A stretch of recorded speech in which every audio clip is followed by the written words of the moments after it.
இந்த நாளிலே செய்தியின் தலைப்பாக தாவீதின் நற்குணங்களும் அவனுடைய ஆசீர்வாதங்களும் என்கிற தலைப்பிலே கர்த்தர் உங்களோடு கூட பேசுவாராக. ஆமென். 2 சாமுவேல் 3ஆம் அதிகாரம் 1வது வசனத்தை நாம் வாசிக்கலாம்.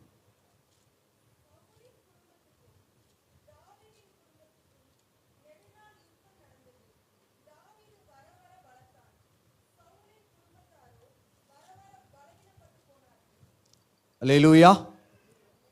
இந்த நாளிலே தாவீதுடைய வாழ்க்கையை மையமாய் வைத்து கர்த்தர் நம்மோடு கூட அவர் பேச விரும்புகிறார். ஆமென். இங்கே தாவீது வர வர பலத்தான் என்கிற ஒரு அருமையான ஒரு வார்த்தை. இந்த வார்த்தையை படிக்கும்போது என்னுடைய ஆவியும் உயிர்ப்பிக்கப்பட்டது. ஆமென். எப்பொழுது தேவனுடைய வார்த்தை வந்தாலும் நீங்கள் விசுவாசத்தோடு கர்த்தர் எனக்கு தான் பேசுகிறாருன்னு சொல்லி நீங்கள் ஆமேன்னு சொல்லி என்ன செய்யணும்? அதை ரிசீவ் பண்ணணும். ஆமென். ஹல்லேலூயா. அவன் பலம் அடைந்தான். தாவீது வர வர என்ன செய்தானா? பலம் அடைந்தான். ஆங்கிலத்தை பார்த்தீங்கன்னா ஸ்ட்ராங்கர்னு போட்டிருக்கிறாங்க. ஒருவேளை நீங்கள் ஒரு பின்னணியே இல்லாத ஒரு குடும்பத்திலிருந்து வந்திருக்கலாம். நான் பலவீனமானவன் என்று நீங்கள் சொல்லலாம். இந்த காலை வேளையிலே கர்த்தர் உங்களோடு கூட பேசுகிறார். உங்களை கர்த்தர் நிச்சயமாக பலமடைய செய்வார். தாவீது பலமடைந்தான், வர வர பலமடைந்தான்னு சொன்னால் அவனா பலமடைய முடியாது. கர்த்தர் தான் யார் பலமடைய செய்தது. அல்லேலூயா. ஒரு 4 காரியங்களாக நான் அந்த தலைப்பை நான் சொல்லுகிறேன். பலமடைந்தான், விருத்தி அடைந்தான், திடப்படுத்தப்பட்டான், உயர்த்தப்பட்டான். எல்லாரும் சொல்லுவீங்களா? பலமடைந்தான், விருத்தி அடைந்தான், திடப்படுத்தப்பட்டான், உயர்த்தப்பட்டான். எத்தனை பேருக்கு ஆசை? இவ்வளோதான். இவ்வளோ பேருக்கு தான் ஆசையா? நல்லா சத்தமாக அலையிலையா சொல்லாமே. விருத்தி அடையணும்னு யார் விரும்பாமல் இருப்பா? திருமணம் ஆச்சு உடனே அடுத்த கேள்வி என்ன கேட்பாங்க? விசேஷம். பல விதத்தில் விருத்தி உண்டு. பிள்ளை செல்வத்தில் விருத்தி அடைய வேண்டும். கல்யாணம் ஆகும்போது எப்படி வாழ்த்துவாங்க? 16 பெற்று. அது வெவ்வேறு காரியங்களாக இருந்தாலும் கூட மைண்டில் நமக்கு என்ன இருக்கும்னா, பிள்ளை செல்வத்தை கதை என்ன செய்யணும்? கொடுக்கணும். எங்களுக்கு 4 பசங்க. என்னுடைய அப்பாவுக்கு நாங்கள் 4 பசங்க. இப்போ என் தம்பிக்கும் 4 பசங்க. எங்கள் வீட்டில் எங்கள் அப்பாவுக்கு பிள்ளைங்கன்னா ரொம்ப பிடிக்கும். நான் நிறையா பிள்ளைங்களாக பார்த்து ஸ்கூல் நடத்துவேன் அப்படின்ற மாதிரி எங்கள் அப்பா சொல்லுவார் வேடிக்கையாக. அப்போ நம்முடைய பொருளாதார காரியத்திலையும் ஒரு விருத்தி அடைய வேண்டும் என்று நம்ம விரும்புவோம். அப்படி விரும்பாத யாராச்சும் இங்கே இருக்கிறீங்களா? கட்டாயமாக என்ன செய்ய மாட்டோம். பண ஆசை தான் இருக்கக்கூடாது. ஆனால் ஆண்டவருடைய ஆசீர்வாதம் எல்லாத்துக்கும் தேவை. அல்லேலூயா சொல்லுங்களேன். இப்போ சர்ச் இருக்குது. இப்போ பாஸ்டரை கூப்பிட்டு நீங்கள் கேட்குறீங்க, பாஸ்டர் இந்த சர்ச் போதுமா இல்லை இது மாதிரி 1000 மடங்கு விருத்தி அடையணும்னு கேட்டால் என்ன சொல்லுவார் பாஸ்டர்? ஆமேன்னு சொல்லுவார். ஆமேன்னு சொல்லுங்களேன். அல்லேலூயா. ஜனத்திரட்சி ராஜாக்களுக்கு. அப்போ 10 விசுவாசிகளை வச்சே போதும் நம்ம நினைப்போமா? கட்டாயமாக என்ன செய்ய மாட்டோம், நினைக்க மாட்டோம். அப்போ ஆண்டவர் தாவீதை முதலாவது பலப்படுத்தினார், அவன் பலமடைந்தான். 2வதாக அவனை விருத்தி அடைய செய்தார். விருத்தி அடைதல் என்று சொன்னால் அப்போ அந்த மூல மொழிபெயர்ப்பில் என்ன போட்டுருக்குன்னா, அந்த அவங்க என்ன பதத்தை யூஸ் பண்ணுறாங்கன்னா வளர்ச்சின்னு போட்டிருக்குது. டெவலப்மெண்ட் ஆகுறது. அல்லேலூயா. அப்போ கர்த்தருடைய ஆசீர்வாதம் ஒரு மேல் இருக்கும் பொழுது அவர்கள் பலப்படுத்தப்படுவாங்க. More stronger. வர வர அவன் என்ன செஞ்சானா? ஒரு பழமொழி சொல்லுவாங்க, வர வர மாமியா. நமக்கு எல்லாரும் தெளிந்த ஒரு. ஆனால் இங்கே தேவனுடைய பிள்ளைகள் அந்த மாதிரி பழமொழியெல்லாம் என்ன செய்யக்கூடாது, எடுக்கக்கூடாது. வர வர நமக்கு என்னதான்? பலம், விருத்தி. ஆமேன். 3வது காரியம், திடப்படுத்தப்பட்டான். திடப்படுத்தப்படுதல் எனக்கு தெரிந்த வகையிலே 2 விதமான காரியம் இருக்கிறது. நான் அடுத்த காரியத்தை நான் மறுபடியும் அடுத்த பாயிண்ட்ல நான் சொல்கிறேன். இந்த இடத்துல திடப்படுத்தப்பட்டான்னு சொல்லும்போது எஸ்டாப்ளிஷ்டுன்னு சொல்கிறாங்க. இப்போ தாவீது ஆண்டவர் ஏன் அழைத்தார்? தன்னுடைய இஸ்ரவேலை மேய்ப்பதற்காக தாவீது என்ன செஞ்சார்? ஆண்டவர் தெரிந்து கொண்டார். அப்போ அவனுடைய ராஜ்யத்தை ஆண்டவர் என்ன செஞ்சாராம்? எஸ்டாப்ளிஷ் பண்ணாரு. இந்த இடத்துல திடப்படுத்துதல் அப்படிங்கிற வார்த்தை உறுதியாக நிலை நிறுத்தப்படுதல். ஆமென். இப்போ எத்தனையோ ராஜ்யங்கள் வருது, காணாமல் போயிடுது. ஆனால் ஆண்டவர் வரும்பொழுது யாருடைய ராஜ்யத்தில் ஆளுகை செய்ய போகிறார்? தாவீதுடைய சிங்காசனத்தில். எல்லாம் கைத்தட்டி தேவனை மகிமைப்படுத்த மாட்டீங்களா? ஹல்லேலூயா.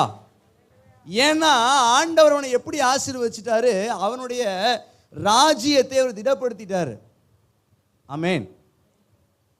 இன்னொரு வார்த்தையில சொன்னா ராஜ்யம் நிறுவப்பட்டது அப்படின்னு சொல்லி இந்த மூல மொழிபெயர்ப்பில் போட்டிருக்கிறது. ஆமென். அப்ப நம்மையும் கூட இந்த காரியத்தை ஏன் நம்மளோட கூட ஆண்டவர் பகிர்ந்து கொள்றாருன்னா, நமக்கும் ஒரு நிலையான ஒரு காரியத்தை நம்ம விரும்பி கொண்டு இருப்போம். நம்ம செய்கிற தொழிலாக இருக்கலாம். இன்னைக்கு செஞ்சுட்டு நாளைக்கு ஃபெயிலியர் ஆவதை யாரை விரும்புவோமா? பேர் பிரஸ்தாபத்தை யார் கொடுக்குறா? ஆண்டவர் தருகிறார். ஆமென். அப்ப ஆண்டவர் இந்த நாளிலே உங்களை திடப்படுத்த விரும்புகிறார். மூன்றாவது காரியம், உயர்த்தப்பட்டான். எக்ஸால்டட்னு போட்டிருக்குது. நான் கொஞ்சம் ஆங்கிலத்தில் வீக்கு, ஏதாவது தப்பாக இருந்தால் தயவாக மன்னிச்சுக்கோங்க. இருந்தாலும் கொஞ்ச நாளாக நான் அந்த ஆங்கிலத்தை ப்ராக்டிஸ் பண்ணுறதுனால ரொம்ப அருமையாக இருக்குது படிக்கிறதுக்கு. அப்போ ஆண்டவர் தாவீதை என்ன பண்ணாராம்? உயர்த்தினார். ஏன் ஆண்டவர் ஒரு மனிதனை உயர்த்துறாரு? தாவீதை பார்க்குறாரு ஆண்டவர். அவருடைய கண்கள் தேடி பார்க்கும்போது யாரை கண்டுபிடிச்சிச்சான்? தாவீதை. இப்போ தாவீது தன் சகோதரர்களால் அவன் தாழ்த்தப்பட்டிருந்தான். உன் பிள்ளையை கூப்பிடுன்னு சொல்லும்போது கூட அவங்க அப்பா 7 பேத்தையும் கூப்பிட்டாரு, யாரை கூப்பிடல? என்ன ரீசன், பிஹைண்ட் த ரீசன் நமக்கு தெரியாது. ஒருவேளை வேற ஏதாவது நியாயமான காரியம் இருந்துச்சா, இல்லை அற்பமாக என்ன தெரியாது. இப்போ நம்மளை எடுத்துக்கோமே, நம்மளை ஒருவேளை எந்த காரியத்துக்காக நம்மளை ஒருத்தவங்க மறந்துருந்தாலும் நம்ம மனசு அவ்வளோ சீக்கிரம் என்ன செய்ய முடியாது. அவங்க பிளான் பண்ணி நம்மளை வேதனைப்படுத்தணும்னு செய்யலைனா கூட, நம்ம மறக்கப்பட்டோம்னு சொன்னால், நம்ம நிராகரிக்கப்பட்டுட்டோம்னு சொன்னால் நம்ம மனசை அதை என்ன செய்ய முடியாது. இப்போ தாவீதுடைய சம்பவம் நமக்கு எல்லாத்துக்குமே தெரியும். அவன் தாழ்வான ஒருவனாக இருந்தான். யுத்தத்துக்கு போகும்போது கூட நீ துணிகரத்தினால எங்கே வந்தேன்னு கேட்குறான் அவங்க அண்ணன். இப்போ ஆண்டவர் பார்க்குறாரு, இவன் எனக்கு பிரியமானவன், என்னை ஆராதிச்சுக்கிட்டே இருக்கிறான், இவனை உயர்த்தணும் அப்படின்னு சொல்லி யார் விரும்பினது? அப்போ ஆண்டவர் இந்த 4 நிலைகளிலே பலமடைய செய்தார், விருத்தியடைய செய்தார், திடப்படுத்தப்பட்டான், உயர்த்தப்பட்டான். அல்லேலூயா. ஒருவேளை நீங்கள் ஒரு நிலையான ஒரு வீடு இல்லாமல் இருக்கலாம், இல்லை நீங்கள் செய்கிற வேலைகளிலே ஒரு நிலைத்துவம் இல்லாமல் இருக்கலாம். ஆண்டவர் உங்களோட கூட பேசுகிறார். வர நாட்களிலே வர வர உங்களை பலமடைய செய்ய போகிறார், விருத்தி அடைய செய்ய போகிறார். உங்களுக்காக நிலையான காரியங்களை அவர் முன்னதாகவே ஆயத்தப்படுத்தி வைத்திருக்கிறார்.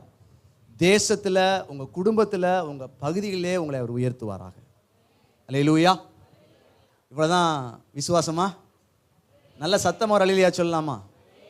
ஹல்லேலூயா. நிச்சயமாகவே கர்த்தர் இந்த வார்த்தையினுடைய உங்களை ஆசீர்வதிப்பார்.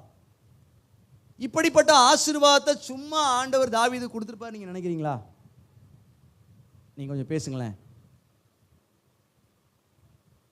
சவுலை ஆண்டவர் அழைத்தார். சவுலுக்கு அபிஷேகம் பண்ண மாதிரி தான் தாவீதை என்ன பண்ணார்? இன்னும் தாவீதுக்கு இல்லாத ஒரு விசேஷமான காரியம் சவுலுக்கு நடந்துச்சுன்னா, அவன் வேற மனுஷன் ஆனானா. அவனுக்கு இருதயத்தை என்னவா கொடுத்தார் ஆண்டவர்? அவனுக்கு தேவையான நிறைய காரியங்களை செஞ்சோம். சவுலுடைய இருதயம் எப்படி இல்லை? ஆண்டவருக்கு பிரியமானதா? அவன் எல்லாத்துக்கும் ஒரு காரணம் வச்சுருந்தான். அவன் எல்லாத்துக்கும் ஒரு நொண்டிசாக்கு என்ன செய்தான்? தன் தவறு அவன் என்ன செய்யலை. ஆனால் தாவீது பாருங்களேன், பர்சேபாவிடத்திலே பாவம் செய்த பிறகு கூட ஆண்டவர் சொல்கிறார், இவன் இருதயத்திற்கு நான் ஆண்டவர் கேட்டேன், என்ன ஒரு அநியாயமாக இருக்குது. சவுல் செஞ்ச பாவத்தோட தாவீது செஞ்ச பாவம் மோசமான காரியம் இல்லையா? அந்த மனுஷனை பார்த்து நீங்கள் சொல்கிறீங்க அப்படின்னு நான் பார்க்கும் பொழுது, இந்த தாவீது தன்னை அவன் ஆராய்ந்து பார்க்கிறவனாக இருந்தான். தாங்கிட்ட இருக்க தப்பை ஆண்டவர்கிட்ட போய் ஒத்துக்கிட்டான். ஆண்டவரே என்னை பாருங்க, நான் அப்படி இருக்கிறேன், செஞ்சுட்டேன்னு சொல்லி தேவனோட இருதயத்தோடு இசைந்து இருக்கிறவனாக இருந்தான். இன்றைக்கு நாம் கற்றுக்கொள்ள வேண்டிய ஒரு முக்கியமான ஒரு காரியம், தப்பு இல்லாத மனுஷன் இல்லை, நம்மிடத்திலே பாவம் இல்லை என்போமானால் நம்மை நாமே வஞ்சிக்கிறவர்கள். அப்போனா வேதம் தெளிவாக சொல்லிச்சு, இதுக்காக இப்படி சொல்லிட்டு நம்ம துணிகரமாக பாவம் செய்வதற்காக எழுதப்படலை. நம்ம என்னதான் பர்ஃபெக்டாக இருந்தாலும் ஏதாவது ஒரு குறை நம்மள்ட்ட என்ன செய்யும்? நாம் அநேக விஷயங்களே தவறுகிறோம் என்று சொல்லி யாக்கோபில் எழுதியிருக்கிறது. ஆமேன்னு சொல்லுங்களேன். அல்லேலூயா. ஒத்துக்கிறீங்களா? அல்லேலூயா. அப்போ நம்ம ஒரு காரியம் செய்யணும், அவரிடத்துல கிருபை என்னவா இருக்குது? ஏராளமாக. அவரிடத்துல போகும் பொழுதெல்லாம் நம்மை தாழ்த்தி நம்முடைய தவறுகளை சரி செய்து ஒத்துக்கொள்ளுகிற ஒரு அனுபவம் இருந்துட்டா போதும். கர்த்தர் சவுலை போல அல்ல, தாவீதை போல உயர்த்துவார். அல்லேலூயா. பில்லி கிரஹாம் என்கிற ஒரு தேவ மனிதனை பற்றி சொல்லுவாங்க. அவர் தேவ சமூகத்தில் போகும்பொழுதுதான் கர்த்தர் அவர்கிட்ட ஏதாவது ஒரு காரியத்தை சரி பண்ண சொல்லுவாராம். அவர் பேசினாருன்னா அற்புத அடையாளம்லாம் கிடையாது, பாவத்திலிருந்து விடுதலை பெற்று அவங்க ரட்சிக்கப்படுவாங்க. இருக்கிறதுலே பெரிய அற்புதம் அதுதான். அப்படிப்பட்ட வல்லமையான தேவ மனுஷன். அவர் பேசும்போது அவர் ஆளை பார்த்தாலே ஸ்டைலிஷாக இருப்பார். ஒவ்வொரு கண்ட்ரிக்கும் போது ஒரு ஹேர் ஸ்டைல் வித்தியாசமாக இருக்கும். தோற்றத்தை பார்த்து அப்படியே தேவ தூதனை போலவே என்ன செய்வார், அவர் பேசும்போதே ஒரு பயபக்தி இருக்கும். ஆனால் அவர் தேவ சமூகத்துக்கு போகும்போதெல்லாம் கர்த்தர் நீ இப்படி பேசுனது சரியில்லை, நீ நடந்து கொண்டது சரியில்லைன்னு சொல்லுவாராம். அவர் தன்னை என்ன செய்து கொள்வாராம். நம்மக்கிட்ட அப்படிப்பட்ட ஒரு அனுபவம் இருக்கணும். அதனால தான் தாவீதை ஆண்டவர் உயர்த்தினார். இன்னொரு காரியம், நான் ஆராதனை செய்யும் பொழுது என் இடத்துல ஒரு காரியத்தை உணர்ந்தேன். நல்ல ஒரு அருமையான ஒரு ஆராதனை இன்னைக்கு கர்த்தர் கொடுத்தார். நான் ரொம்ப என்ஜாய் பண்ணி நான் ஆராதனை செஞ்சேன். Thank you sister. அவங்க அந்நிய பாஷை பேசி அவங்க வந்து ஸ்டார்ட் பண்ணும்போது ஒரு தேவ பிரசன்னம் அந்த இடத்த நிரப்புனதை நான் உணர்ந்தேன். ஹல்லேலூயா, ஹல்லேலூயா. அப்போ முக்கியமாக தாவீதுக்குள்ளே இப்படிப்பட்ட ஒரு காரியம் வந்ததுக்கு காரணம் அவன் மேலே இருந்த அபிஷேகம். ஒருவேளை பரிசுத்த ஆவியானவருடைய நிறைவை பெறாமல் இருந்தீங்கன்னு சொன்னால் நான் உங்களை என்கரேஜ் பண்ணுறேன், கர்த்தர் உங்களை இந்த ஆண்டில் நிரப்புவாராக. அல்லேலூயா சொல்லுங்களேன். நான் அபிஷேகத்தை நம்பாத ஒரு தேவனுடைய பிள்ளையாக இருந்தேன். அந்நிய பாஷைக்கு விரோதமான வார்த்தைகளை பேசி கொண்டிருந்தேன். இப்பொழுது நான் வாயை திறந்தா என்னது, அந்நிய பாஷை தான். கர்த்தர் என்னை அபிஷேகித்த பிறகு தான் என் வாழ்க்கையில் ஒரு பெரிய டேர்னிங் பாயிண்ட் வந்தது. என்னை படுத்திருக்கும் போது என்னை அபிஷேகம் பண்ணார் ஆண்டவர். அல்லேலூயா. இயேசுவேன்னு கூப்பிட்டேன், என் விசுவாசத்தை அறிக்கை செஞ்சேன். என்னால் இனிமேட்டு வாழ முடியாது ஆண்டவரே, நான் ஏதாவது தப்பாக பேசியிருந்தா மன்னிச்சிருங்க, இந்த அபிஷேக கூட்டக்காரங்களுக்குலாம் நான் விரோதமாக பேசியிருக்கேன், என்னை மன்னிச்சிருங்க, நான் ஒப்பு கொடுத்துட்டேன். ஒரு நாள் என்னால் இதுக்கு மேலே வாழ முடியாதுன்னு சொல்லி ஆண்டவர் நோக்கி பார்க்கும் பொழுது ஒரு பலத்த காற்று என் மேலே இறங்குனுச்சு. தண்ணியை தூக்கி தலையில் ஊற்றுனோம்னா எப்படி இருக்கும், அந்த மாதிரி தண்ணியை என் மேலே ஊற்றுற மாதிரி இருந்துச்சு. இயேசுவேன்னு சொல்லி நான் கூப்பிடும் பொழுது தமிழில் பேசிக்கிட்டு இருந்தேன்னா திடீர்னு ஹீப்ரூ லாங்குவேஜ், என்னென்னமோ லாங்குவேஜ்லாம் மாறி மாறி பேச ஆரம்பித்தேன். ஆமென். கர்த்தர் அதுக்கப்புறம் சிலரை மன்னிக்க முடியாத கசப்புகள் என் இருதயத்தில் இருந்துச்சு. ஆண்டவர் அவை எல்லாவற்றிலிருந்து எனக்கு விடுதலையை கொடுத்தார். அபிஷேகம் நுகத்தை முறிக்கும். ஹல்லேலூயா. அந்த அபிஷேகம் யார் மேலே இருந்துச்சு, தாவீது மேலே இருந்தது. உங்களை என்கரேஜ் பண்ணுறேன், நீங்கள் ரட்சிக்கப்படும் பொழுது பரிசுத்த ஆவியானவரால் முத்திரை போடப்பட்டுட்டீங்க. ஆனால் பரிசுத்த ஆவியானவர் அவர் ஊற்றானவர், நித்திய ஜீவ காலமாய் ஊறுகிற ஊற்று. உங்களுக்குள்ள ஆவியானவர் இருக்கிறாரு. ஆனால் நம்ம அவருக்குள்ள நம்ம பாத்திரம் என்ன செய்யணுமா, நிரம்பி வழிய வேண்டும். அப்போ நீங்கள் யோசிக்க வேண்டாம், உங்களுக்குள்ள இருக்கிற ஆவியானவரே என்னை நிரப்புங்கன்னு சொல்லி கேளுங்க. அந்த ஊற்று என்ன செய்யும், ஊற்று தண்ணீரே இந்த தேவ ஆவியே என்றது போல நம்ம ஆராதிக்கும் பொழுது, விசுவாசிக்கும் பொழுது உங்களுக்குள்ள தான் இருக்குது. அந்த தாவீது சங்கீதத்தில் சொல்றாங்கல்ல, என் பாத்திரம் நிரம்பி வழிகிறது. உங்களுக்குள்ள தான் ஆவியானவர் இருக்கிறாரு. அந்த ஆவியானவர் நமக்குள்ளே நித்திய ஜீவ காலமாய் ஊறுகிறவர். ஒருவேளை அந்த அபிஷேகத்தை இழந்து போயிட்டு நினைக்கிறீங்களா, உங்களை விட்டுலாம் அவர் போகல, உங்களுக்குள்ள இருக்கிறாரு. நீங்கள் அர்ப்பணிக்கும் பொழுது உங்களை அவர் நிரப்புவாராக. ஆமென், ஹல்லேலூயா. சரி, இன்றைக்கு 4 விதமான ஆசீர்வாதம் எனக்கு வேணும். நானும் பலப்படுத்தப்படணும், நானும் விருத்தி அடையணும், நானும் திடப்படுத்தப்படணும், நானும் உயர்த்தப்படணுங்கிற ஒரு எண்ணத்தோடு நீங்கள் அப்படியே அமர்ந்துருங்க. இப்படி நானும் எனக்கும் ஆண்டவர் செய்யணும்னு சொன்னால் தாவீதிடத்திலிருந்து சில குணங்களை நம்ம என்ன செய்ய போகிறோம், பார்க்க போகிறோம். முதலாவது, கர்த்தர் ஏன் தாவீதோடு இருந்தாருன்னு நீ ஒரு கேள்வி கேளுங்க. எல்லாரும் சொல்லுங்களேன், கர்த்தர் ஏன் தாவீதோடு இருந்தார்? அவருடைய குணம்தான் அதுக்கு காரணம். முதலாவது காரியம், கர்த்தரிடம் விசாரிக்கிறவனாக இருந்தான். உங்களுக்கு விசாரிக்கிற பழக்கம் இருக்கா? சின்ன காரியமோ பெரிய காரியமோ நம்ம என்ன செய்ய வேண்டும், ஒரு நெஞ்சு வலி வந்துருச்சு உடனே எந்த ஆஸ்பத்திரிக்கு போகணுன்னு விசாரிப்போம். ஏன்னா பிரச்சனை பெருசு, அது வாயுவில் கூட வலிச்சிருக்கும்.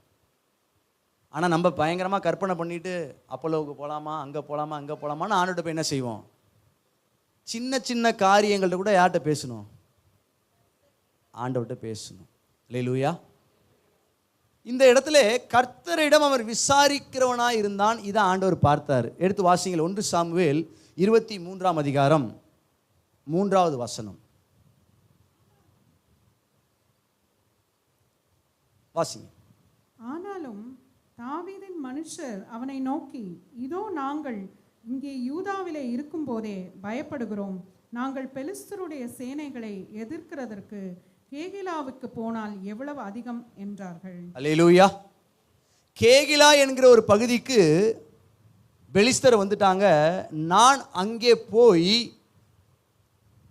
அந்த காரியத்தை நடப்பிக்கணும்னு சொல்லி தாவீது நினைத்த பொழுது அவன் யார்கிட்ட கேட்குறான்?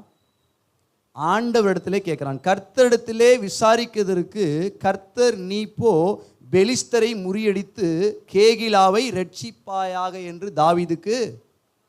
நம்ம நிறைய காரியத்தை ஆண்டோட கேட்குறோம். நம்மக்கிட்ட ஆண்டவர் மறு உத்தரவு கொடுக்குறாரா? ஆனால் இங்கே தாவீது கேட்ட உடனே ஆண்டவர் என்ன கொடுத்தாரா? அல்லேலூயா.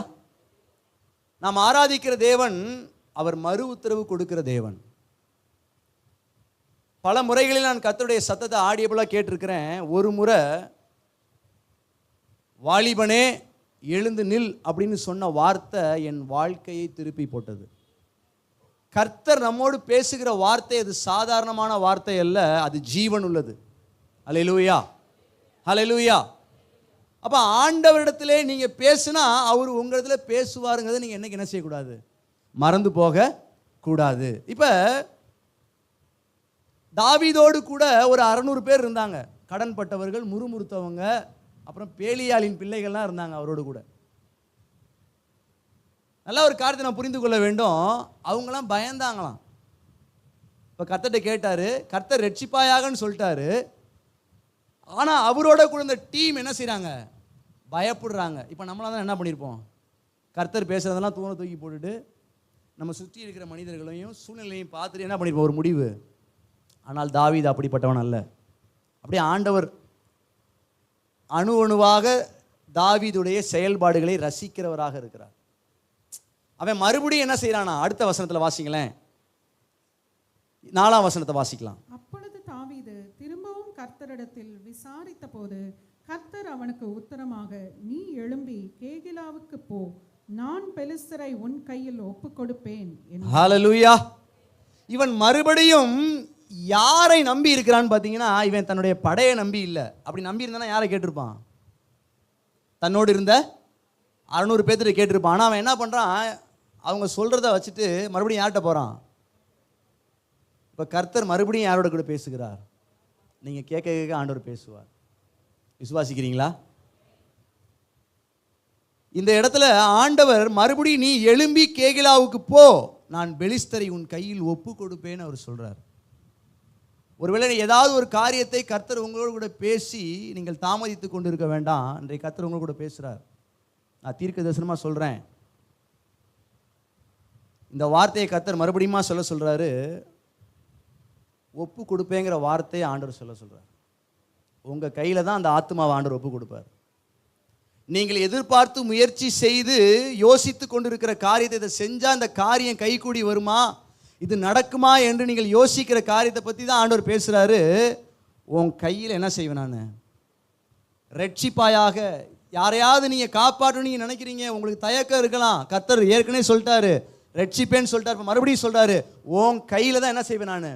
ஒப்பு கொடுப்பேன். அல்லேலூயா. இப்போ பாருங்க, அடுத்த ஒரு காரியம். அவர் போகிறாரு, அவர் போய் வேலையை செஞ்சு முடிச்சிடுறாரு, கேகிலாவுக்கு போயிட்டாரு. இப்போ சவுல் அங்கே வருகிறதாக யார் கேள்விப்படுகிறது? தாவீது கேள்விப்பட்ட உடனே மறுபடியும் ஆண்டோட்ட போய் அவர் விசாரிக்கிறாரு. இந்த வசனத்தை நீங்கள் வாசிக்க வேண்டாம், குறித்து வைத்துக் கொள்ளுங்கள். 11:12 சவுல் வருவானோ, ஜனங்கள் ஒப்பு கொடுப்பார்களோ என்று விசாரித்தான். கர்த்தர் மறு உத்தரவு அருளினார். என்ன மறு உத்தரவு அருளினார்? சவுல் வருவான், இந்த ஜனங்களும் சவுல்கிட்ட என்ன செய்வாங்க? பிடித்து கொடுப்பாங்க அப்படின்னு யார் சொன்னது? மனுஷன் கூட இப்படி பேச மாட்டான் பாருங்க. ஒரு ஊழியக்காரர் இப்படியா வேடிக்கையாக சொன்னார், கர்த்தர் உங்களோட பேசுவார்னு சொன்ன உடனே ஒருத்தர் கேட்டாராம், கர்த்தர் பேசுவாராங்கன்னு ஆச்சரியமாக கேட்டாராம். அப்போ இந்த ஊழியக்காரர் சொன்னாராம், அவர் படைச்ச வாயை வச்சு இந்த பேச்சு பேசிக்கிட்டு இருக்கிறியே, வாயை உண்டாக்குனவர் பேசாமல் இருப்பாரான்னு கேட்டாராம். அல்லேலூயா. வாயை உண்டாக்குனவர் யார்? நம்மோடு பேசுவார் அவர். பழைய பாட்டு இருக்கு இல்லையா, பேசும் தெய்வம் நீர். நீங்கள் ஆண்டவர்கிட்ட பேச மாட்டேங்கிறான்னு சிலர் புலம்பிக் கொண்டு இருக்கிறீங்கன்னு நினைக்கிறேன். கர்த்தர் நிச்சயமாக உங்களோட கூட பேசுவார். அல்லேலூயா, அல்லேலூயா. அதுக்கு தான் சொன்னார், சோர்ந்து போகாமல் ஜெபம் பண்ணுங்கன்னு சொல்லியிருக்கிறார். அல்லேலூயா. ஏழை விதவை பற்றின விஷயத்தில் சொல்கிறார், சோர்ந்து போகாமல் என்ன பண்ணுங்க. அப்போ தாமதமாக ஆண்டவர் சில நேரத்தில் ஒரு தாமதித்து நிச்சயமாக நியாயம் செய்வார்னு இருக்குது. ஆமேன். அப்போ நீங்கள் சோர்ந்து போகக்கூடாது. நிச்சயமாய் கர்த்தர் உங்களுக்கு என்ன செய்வார்? பேசுவார். ஆமென். அல்லேலூயா. இப்போ பாருங்க, 14ஆம் வசனத்தில் இப்படியாக எழுதியிருக்கிறது, தேவன் அவனை அவன் கையில் ஒப்பு கொடுக்கவில்லை. இப்போ சவுலுடைய கைக்கு யார் தப்பிச்சிட்டது? தாவீது தப்பிச்சிட்டாரு. ஆண்டவர் சொன்னது போலவே க்ளூ கொடுத்துட்டாரு, நீங்கள் இருக்காதப்பா, இருத்தினா ஜனங்க உன்னை பிடிச்சி கொடுத்துருவாங்கன்னு சொல்லும் பொழுது தாவீதை சவுலுடைய கைக்கு யார் தப்பு வைத்தது? இப்போ நீங்கள் சில மனிதர்கள்ட்ட நான் மாட்டிக்குவேணும், அது என்ன காரியமாக இருக்கலாம், உங்களுடைய பழைய பாவத்தின் நிமித்தமாக நீங்கள் பயந்து கொண்டு இருக்கலாம், இல்லை சில மனிதர்களோடு நீங்கள் தேவையில்லாத உடன்படிக்கையில் இருக்கலாம், இவங்க என் வாழ்க்கையை அழிச்சிருவாங்களோ, என்னுடைய இந்த நட்புறவு இந்த பழக்கம் என் வாழ்க்கைக்கு ஒரு கேள்விக்குறியாயிருமோ நீங்கள் யோசித்து கொண்டு இருக்கலாம். ஆனால் கர்த்தர் உங்க கூட பேசுகிறார்.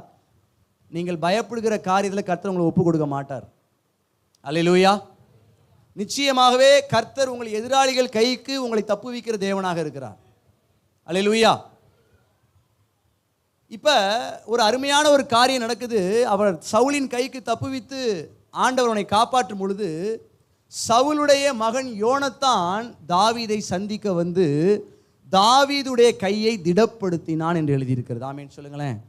16ஆம் வசனத்தில் இப்படியாக எழுதியிருக்கிறது. இந்த இடத்துல ஏற்கனவே பார்த்தோம், திடப்படுத்தப்படுதல்னா ராஜ்யத்தை திடப்படுத்தப்படுதல். இன்னும் ராஜ்யம் எஸ்டாப்ளிஷ் ஆகல. இந்த இடத்துல திடப்படுத்துதல் என்றால் என்ன அர்த்தம்னு சொன்னா, ஆதரவு கொடுப்பது. ஆமென் சொல்லுங்களேன். தாங்குவது, ஊக்கப்படுத்துவது, தைரியப்படுத்துறான். என் தகப்பன் என்கிட்ட சொல்லாமல் எதுவும் செய்ய மாட்டாரு அப்படின்னு சொல்லி இவங்க பேச்சுவார்த்தையெல்லாம் செஞ்சுட்டு போயிட்டு மறுபடியும் வரும்பொழுது தாவீதுக்கு தைரியம் சொல்லி, நீ தான் இஸ்ரவேலை ஆளுகை செய்ய போகிற, நான் உனக்கு என்னவா இருப்பேன்? இரண்டாவது அவனாக இருப்பேன் அப்படின்னு சொல்லி அவன் கையை திடப்படுத்தி அவனுக்கு ஆதரவு கொடுத்து அவனுக்கு திடன் சொல்லி அனுப்பினான். ஒருவேளை நீங்கள் சொல்லலாம், கர்த்தர் என்னோட பேசல, கர்த்தர் எனக்கு உதவி செய்யலைன்னு சொல்லி ஏங்கி கொண்டிருக்கலாம். நிச்சயமாகவே உங்களை தேடி சில நபர்களை அவர் அனுப்புவார். அவர்கள் வந்து உங்களுக்கு ஆதரவு செய்வார்கள். அவர்கள் உங்கள் கைகளை அவர்கள் பலப்படுத்துவார்கள், உங்களை அவர் தாங்குவார்கள். அல்லேலூயா. தாவீது போய் யோனத்தானை கூப்பிடலங்க, கர்த்தர் தான் யார் அனுப்புனாரு? யோனத்தானை. அவர் திடப்படுத்துகிற தேவன், அவர் சகாயம் பண்ணுகிற தேவன். அல்லேலூயா. அல்லேலூயா. இப்போ ஒரு இடத்துல சவுலுடைய கைக்கு அவர் தப்பு வைக்கப்பட்டுட்டாரு. இப்போ ரெண்டாவது, சீப் என்கிற ஊர் மக்கள் தாவீதை சவுலுக்கிட்ட ஒரு போட்டு கொடுக்குற ஜனங்களாக இருக்கிறாங்க. தாவீது இங்கே தான் இருக்கான், வந்து பிடிச்சிக்கோங்கன்னு சொல்லும் பொழுது தாவீது மாகோன் வனாந்தரத்தில் போய் ஒளிஞ்சுக்கிட்டார். எங்கே போய் ஒளிஞ்சுக்கிட்டாரு? அல்லேலூயா. மாகோன் வனாந்தரத்தில் அவர் ஒளிந்து கொண்ட பொழுது, நான் சுருக்கமாய் சொல்லுகிறேன், 23:19 இந்த சம்பவங்கள் இருக்கிறது. அவர்கள் தாவீதை பிடிக்கத்தக்கதாய் சவுல் வளைந்து கொண்டானான். 26ஆம் வசனத்தில். இப்ப தாவீது தப்புவிக்கப்படுவதற்கு என்ன கிடையாது, வாய்ப்பே. ஜனங்க காட்டி கொடுத்துட்டாங்க. ஒரு அடி எடுத்து வச்சா யாரை பிடிச்சிடலாம்? தாவீதை பிடிச்சிடலாம். எப்ப தாவீதை கொன்னுட்டு நம்மளே ராஜ்யத்தை பிடித்து கொள்ளலாம் என்று சொல்லி ஒரு வெறியோட யார் அலைந்து கொண்டிருக்கிறது? சவுல். தாவீது சவுல் கையில மாட்டினா என்ன ஆயிருப்பாரு? செதஞ்சிருப்பார். ஆனால் ஆண்டவர் பாருங்க, பெலிஸ்தரை இஸ்ரவேல் தேசத்துக்கு அனுப்பினார். ஒரு வந்து செய்தி சொல்கிறான், பெலிஸ்தர்கள் படையெடுத்துட்டு வந்துட்டாங்கன்னு சொன்ன உடனே தாவீதை விட்டு விட்டு அப்படியே ஓடினான். ஒருவேளை உங்களை துரைத்து கொண்டிருக்கிற மனிதர்களாக நீங்கள் சோர்ந்து போய் வந்திருக்கலாம். கர்த்தர் உங்களை பார்த்து பேசுகிறார். என்னை நெருக்கி என்னை அழித்து விடுவார்களோ என்று சொல்லி நீங்கள் அங்கலாய்த்து கொண்டு கண்ணீரோடு கூட இந்த ஆராதனைக்கு வந்திருக்கலாம். கர்த்தர் என்னோடு கூட பேச மாட்டாரா? என் வாழ்க்கை முடிஞ்சிருமா? இந்த சம்பவத்திலே, இந்த காரியத்தில் நான் அவ்வளவுதானா என்று நீங்கள் ஏங்கி கொண்டிருக்கலாம். கர்த்தர் உங்க கூட பேசுகிறாரு. உங்கள் எதிராளிகளுக்கு வேற வேலையை ஆண்டவர் ஏற்படுத்தி வச்சு உங்களுடைய வாழ்க்கையை உங்கள் எதிராளி கைக்கு தப்புவிக்கிற தேவனாக இருக்கிறார். ஹல்லேலூயா. ஹல்லேலூயா. ஆண்டவர் மறுபடியும் சொல்றாரு, பயப்படாத, உன் எதிராளியின் கைக்கு உன்னை நான் தப்புவிக்கிற தேவனாக இருக்கிறேன். நீங்கள் பார்க்கும்பொழுது என்னமோ உங்கள் வாழ்க்கை முடிஞ்சு போகிற மாதிரி தான் இருக்கும்.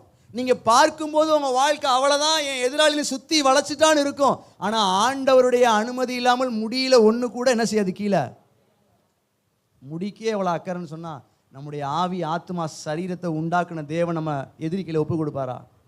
ஏன்னா நம்ம மேலே அவருடைய அபிஷேகம் இருக்கிறது. ஹல்லேலூயா. ஹல்லேலூயா. எவ்வளோ ஒரு அற்புதமான தேவனை நாம் ஆராதித்து கொண்டு இருக்கிறோம். சவுல் தாவீதை பின்தொடர்வதை விட்டு திரும்பினான். இன்றைக்கு உங்களை பயமுறுத்தி கொண்டிருந்த அந்த வியாதியாக இருக்கலாம், உங்களை நெருக்கி கொண்டிருந்த அந்த கடன்காரர்களாக இருக்கலாம், உங்களை விட்டு திரும்பி போக அவர் செய்வார். அல்லேலூயா.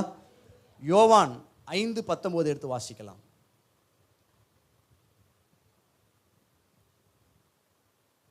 அப்பொழுது இயேசு அவர்களை நோக்கி, மெய்யாகவே மெய்யாகவே நான் உங்களுக்கு சொல்லுகிறேன், பிதாவானவர் செய்ய குமாரன் காண்கிறது எதுவோ அதையே அன்றி வேறொன்றையும் தாமாய் செய்ய மாட்டார். போதும் சிஸ்டர், போதும்.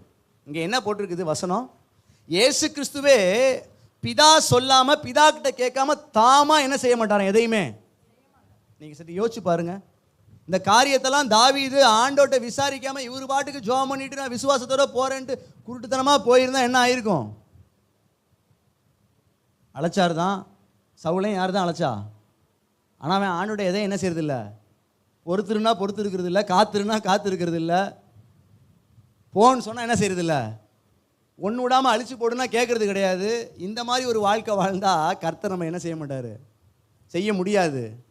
ஒரே ஒரு காரியம், கர்த்தரிடத்துல இயேசு கிறிஸ்துவே பிதா இடத்துல என்ன பண்ணாராம்? தாமா இஷ்டத்துக்கு சேவை விசாரித்து தான் செய்கிறாரு. அந்த குளத்துக்கு போய் அந்த திமிர்வாதக்காரனை எழுப்புன்னு காட்டினார்னா அதை தான் என்ன செய்வார்? அங்கே நிறைய பேர் உட முடியாமல் இருந்திருப்பாங்க, எல்லாத்தையும் போய் என்ன செய்யல? அல்லேலூயா சொல்லுங்களேன். இன்றைக்கு கர்த்தர் உங்களுக்கு ஒரு நல்ல ஒரு படிப்பினை எனக்கு சொல்லிக் கொடுக்க விரும்புகிறாரு. கர்த்தரிடத்திலே விசாரிக்க நாம் பழக வேண்டும். எபிரேயர் 5:9 வாசிக்கலாம். 5:9 5:7 மன்னிக்கணும். அவர் மாம்சத்தில் இருந்த நாட்களில் தம்மை மரணத்தினின்று ரட்சிக்க வல்லமை உள்ளவரை நோக்கி பலத்த சத்தத்தோடும் கண்ணீரோடும் விண்ணப்பம் பண்ணி வேண்டுதல் செய்து தமக்கு உண்டான பயபக்தி நிமித்தம் கேட்கப்பட்டு. ஹல்லேலூயா. பயபக்தி நிமித்தம் கேட்கப்பட்டார். ஆண்டவருக்கு அப்படி அவசியமே இல்லை, அவர் தேவகுமாரன். ஆனால் ஒரு மனிதன் எப்படியாக இருக்க வேண்டும் என்கிற ஒரு ரோல் மாடலாக அவரே வாழ்ந்து காட்டிட்டார். இன்னைக்கு ஆண்டவர் சொல்றாரு, இயேசு கிறிஸ்து வெட்கப்படலைங்க, பலத்த சத்தத்தோடும் கண்ணீரோடு என்ன பண்ணாரு? இப்போ நீங்கள் யோசிச்சு பாருங்க. நம்ம கேஷுவலாக அந்த சம்பவத்தை நம்ம தியானிச்சோம். இப்போ தாவீது எப்படி ஜெபம் பண்ணியிருப்பான்னு நினைக்கிறீங்க? ஒரு அடி எடுத்து வச்சா யாரை பிடிச்சிடலாம்? தாவீத. உயிருக்கு ஆபத்தான சூழ்நிலையில் எப்படி ஜெபம் பண்ணியிருப்பாரு? கேஷுவலாக ஜெபம் பண்ணியிருப்பாரா? வயிற்றுலையும் வாயிலையும் அடிச்சுக்கிட்டு, நெஞ்சில் அடிச்சுக்கிட்டு, தலையில் அடிச்சுக்கிட்டு என்ன செய்வோம்? நம்ம அப்படியே சத்தம் போட்டு அலறி நம்ம கூப்பிடுவோம். அது போல தான் யார் ஜெபம் பண்ணியிருப்பா? ஆண்டவர் அவனுடைய கூக்குரலுக்கு என்ன கொடுத்தாரு? ஐயோ ஆண்டவரே, சுற்றி வளைச்சிட்டாங்க, என்னை பற்றி அபிஷேகம் பண்ணீங்களே, என்னை உயர்த்துவேன் நீங்களே, ராஜ்யத்தை கட்டுவேன்னு சொன்னீங்களே, என்னென்னமோ நடந்துச்சு, ஆனால் என் வாழ்க்கை முடிஞ்சு போயிருமோ என்கிற தருணம் தான். உங்கள் தருணம் அப்படி தான் இருக்குதா? கவலைப்படாதீங்க. கர்த்தர் சொல்கிறாரு, சூழ்நிலை என்னமோ அப்படி தான் இருக்கும். உங்களுடைய பிரச்சனைகளை காட்டிலும் பெரியவர் உங்களோடு கூட இருக்கிறார். உங்களுக்கு மறு உத்தரவு தருகிற தேவனா இருக்கு. ஆனால் நீங்கள் ஒன்னே ஒன்று செய்யணும். நீங்கள் ஒரு அடி எடுத்து வச்சாலும் யார்கிட்ட விசாரிக்கணுமா? கர்த்தரிடத்திலே விசாரிக்கிற பழக்கம் இருந்துச்சுன்னு சொன்னால், கர்த்தர் எல்லா கன்னிகளுக்கும் நம்மை விலக்கி பாதுகாத்து ரட்சிக்கிறவராக இருக்கிறார். போ கேட்டால் போ சொல்கிறாரு, பிடிச்சி கொடுப்பாங்கன்னு சொல்கிறாரு, இருக்காதுன்னு சொல்கிறாரு. எவ்வளவு அழகாய் பேசுகிற தேவனிடத்தில் நம்ம கேட்காம இருக்கலாமா? அப்போ இன்றைக்கு ஆண்டவர் உங்களுக்கு முதலாவது ஒரு காரியம், நீங்கள் தேவனிடத்திலே விசாரிக்கிறவர்களாக இருக்க வேண்டும். அல்லேலூயா. இரண்டாவது ஒரு நற்பண்பு என்னன்னு பார்த்தீங்கன்னா, அழிக்கும்படி கை நீட்ட மனதில்லாதவன். 24ஆம் அதிகாரம் 1ஆம் வசனத்தை நான் வாசிக்கலாம். சவுல் பெலிஸ்தரை பின்தொடர்ந்து திரும்பி வந்தபோது, இதோ தாவீது என்கேதியின் வனாந்திரத்திலே இருக்கிறான் என்று அவனுக்கு அறிவிக்கப்பட்டது. பாருங்க, தாவீதுக்கு எவ்வளவு நெருக்கடி பாருங்களேன். இவன் எல்லா இடத்துலேருந்து தப்பிச்சு மாகோன் வனாந்திரத்துல இப்போ எங்கே வந்துட்டானா? என்கேதி. 23ஆம் சங்கீதத்தை இந்த என்கேதிங்கிற இடத்துல தான் தாவீது எழுதினதாக வேத பண்டிதர்கள் சொல்லுகிறாங்க, அந்த பாடலை பாடினதாக. 23ஆம் சங்கீதத்தில் கர்த்தரின் மேய்ப்பராக இருக்கிறார், நான் தாழ்ச்சியடையேனுங்கிற காரியம். இந்த என்கேதி பசுமையான ஒரு வனாந்தரத்துக்கு நடுவில் இருக்கக்கூடிய ஒரு அழகான ஒரு இடம், ஒரு குட்டி ஐலாண்டு மாதிரி இருக்கக்கூடிய ஒரு இடத்துல தான் அந்த சங்கீதத்தை பாடினதாக அவங்க சொல்கிறாங்க. இப்போ அந்த இடத்துல அவர் போய் நிம்மதியாக இருந்து ஆண்டவருக்கு நன்றியெல்லாம் சொல்லிக்கிட்டு இருக்க நேரத்தில் அங்கேயும் சவுலுக்கு அறிவிக்கப்பட்டுருச்சு. அங்கேயும் யார் வந்துட்டா? தாவீது இருக்கிற இடத்துக்கு என்கேதிக்கு சவுல் வந்துட்டாரு. இந்த இடத்துல ஆண்டவருடைய சில காரியங்களை நம்ம பேசுறதுக்கு சங்கடப்படுவோம். ஆனால் வேதம் பல காரியங்களை பதிவு செய்திருக்கிறது. இப்போ அந்த இடத்துல எல்லாம் வந்து பாளையம் இறங்கிட்டாங்க. தாவீதை பிடிப்பதற்காக என்கேதியிலே சவுல் என்ன செஞ்சிட்டாரு, வந்துட்டார். 24ஆம் அதிகாரத்தில் இது இருக்குது. வழியோரத்தில் இருக்கிற ஆட்டு தொழுவங்களிடத்தில் அவன் வந்தபோது அங்கே ஒரு கெபி இருந்தது, அதிலே சவுல் மலஜலாதிக்கு போனான். அவன் ரெஸ்ட் ரூம் போயிருக்கான், அவன் டாய்லெட் போயிட்டு இருக்கான். யாரு? சவுல். இப்போ ஆண்டவர் எதிரியை எப்படிலாம் ஒப்பு கொடுக்குறாரு பாருங்களேன். நீங்கள் நினச்சி பார்க்க முடியாத மாதிரிலாம் எதிரி உங்கள் கையில் ஒப்பு கொடுப்பார். ஆமேன்னு சொல்ல மாட்டீங்களா? கொஞ்சம் நகைச்சுவையாக கூட இருக்கு யோசிச்சு பார்த்தாக்க. வேற எங்கேயாச்சும் ஒரு இடத்துல ஒப்பு கொடுக்கலாமே. ஆண்டவர் இவன் கொல்லக்கூடாதுன்னு நினைக்கிறான். யார? சவுலை. வேற எப்படி என்ன செய்ய முடியும்? ஒப்பு கொடுக்க முடியாது. அவன் டாய்லெட் போயிட்டு இருக்கும்போது அவன் ஒரு சால்வை போத்தி இருக்கிறான். இப்போ தாவீது போய் அந்த சால்வையின் தொங்கல் என்ன செஞ்சானா? அறுத்து கொண்டான். ஏன்னா இவன் நிரூபிக்க நினைக்கிறான், நான் உன்னைய கொலை செய்யணும்னு நினைக்கல, உன் காதில் தப்பான காரியத்தை சொல்லிட்டு இருக்கிறாங்க, அதை நம்பாதீங்கன்னு தன்னை ப்ரூஃப் பண்ண நினைக்கிறான். யாரு?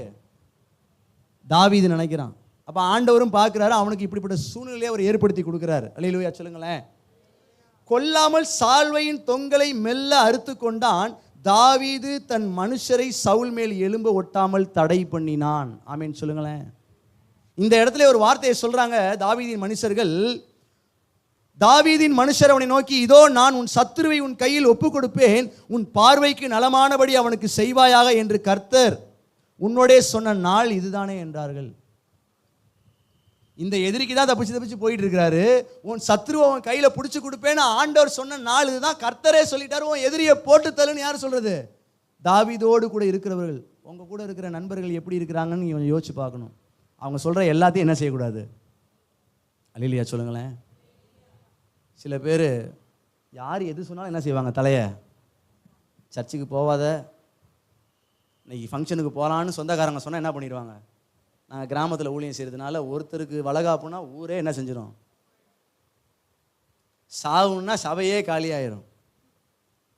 சுற்றி இருக்கிறவங்கள தான் ஐடியா கேட்குறது, யார்ட்டையும் ஐடியா என்ன செய்கிறதே இல்லை, கேட்குறதே இல்லை.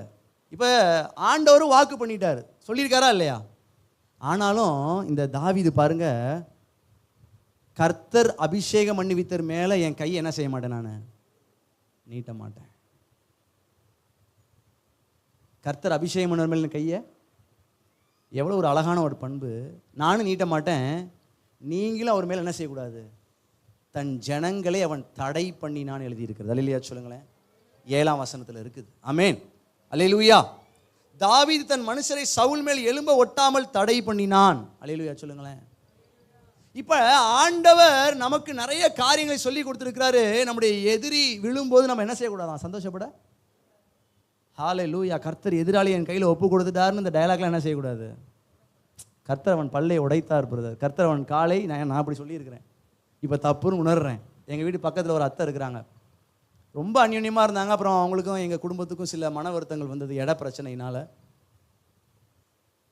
நான் இப்போ இப்படி ஜெபம் பண்ணியிருக்கிறேன், ஆண்டவரே இந்த அத்தையை நரகத்தில் தள்ளுங்க ஆண்டவரேன்னு சொல்லி ஜெபம் பண்ணியிருக்கேன். இப்போ ரட்சிக்கப்படணும்னு ஜெபம் பண்ணிக்கிட்டு இருக்கிறேன். ஆமேன்னு சொல்லுங்க. நம்ம எப்படிப்பட்டவர்களாக இருக்கிறோங்கிறத ஆண்டவர் என்ன செய்கிறாரு? உன் சத்துரு பசியாக தான் உனக்கு என்ன செய் கொடுக்குறீங்களா? அந்நிய பாஷை மணிக்கணக்காக பேசலாம், தீர்க்க தரிசனம் சொல்லலாம், நம்பிக்கை விசுவாசம் எல்லாத்த விட எது பெருசு? இல்லையா சொல்லுங்களேன். அந்த அன்பு விலையேற பெற்றது. தன்னை கொல்ல நினைக்கிற எவ்வளோ கோபம் வரும். 3வது மனுஷனாக இருந்தால் பரவாயில்ல, சொந்த மாமனார் மருமனை போட்டு தள்ளுறதுக்காகவே இப்படிலாம் இருப்பாங்களா மாமனார்? ஆச்சரியமாக இருக்குது பாருங்க, எவ்வளோ ஒரு வேகம் இருக்கும் பாருங்க. ஆனால் அவன் தானும் கை நீட்ட மாட்டேன், கர்த்தரே நேரம் வந்து அவரை போட்டு தள்ளினா போட்டு தள்ளட்டும், நான் என்ன செய்ய மாட்டேன். கர்த்தர் உங்களை உயர்த்தணும்னா இந்த பண்புகள் நம்ம இடத்துல வேண்டும். நம்ம சத்துருவாக இருந்தாலும் நம்ம கையை நீட்டக்கூடாது. இன்னொன்று, நம்ம வாக்குத்தத்தம் பெற்றிருக்கலாம். இங்கே வாக்குத்தத்தம் பெற்றிருந்தார் தாவீது, சத்துருவையே ஒப்பு கொடுப்பேன்னு சொன்ன வாக்குத்தத்தம் போட்டிருந்தாலும் ஒன்றும் யாரும் என்ன கேட்க மாட்டாங்க அவரை, தாவீதை ஒன்றும் கேட்டால் வசனத்தின்படி நடந்தேன்னு என்ன செஞ்சுட்டே இருக்கலாம். அவன் தேவனுடைய இருதயத்தை ரொம்ப அல்டிமேட்டாக டச் பண்ணுறான். நீங்கள் எப்படி சாதாரண விசுவாசியாக இருக்க விரும்புகிறீங்களா, தேவனுடைய இருதயத்தை போய் டச் பண்ண விரும்புகிறீங்களா?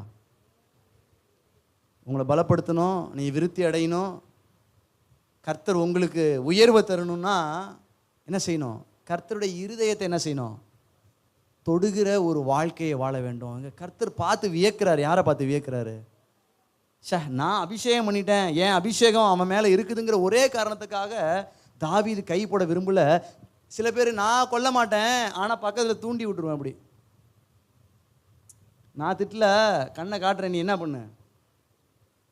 எத்தனை பேர் இந்த வேலையை பார்த்துருப்போம்? சிரிக்கிறீங்க, பார்த்துருப்பீங்கன்னு நினைக்கிறேன். நம்ம எல்லாத்துக்கும் அப்படி இப்படி அனுபவம் உண்டு இல்லையா? நம்ம நிதானிக்க வேண்டும். கர்த்தர் நம்மளோட கூட பேசுகிறார்.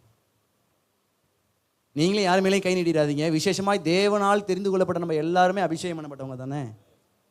ஊழியக்காரங்க நமக்கு தெரிஞ்ச விஷயம். ஊழியக்காரங்க மேலே அபிஷேகம் இருக்குது. அதே போல் ஒவ்வொரு சக ஜனங்கள் மேலே என்ன இருக்குது? நம்ம அவங்கள அற்பமாய் பார்க்கிறதும், இன்னொருத்தர் அவங்கள கேவலமாக பேசணுன்னே அதை பார்த்து என்ன செய்யறதும்.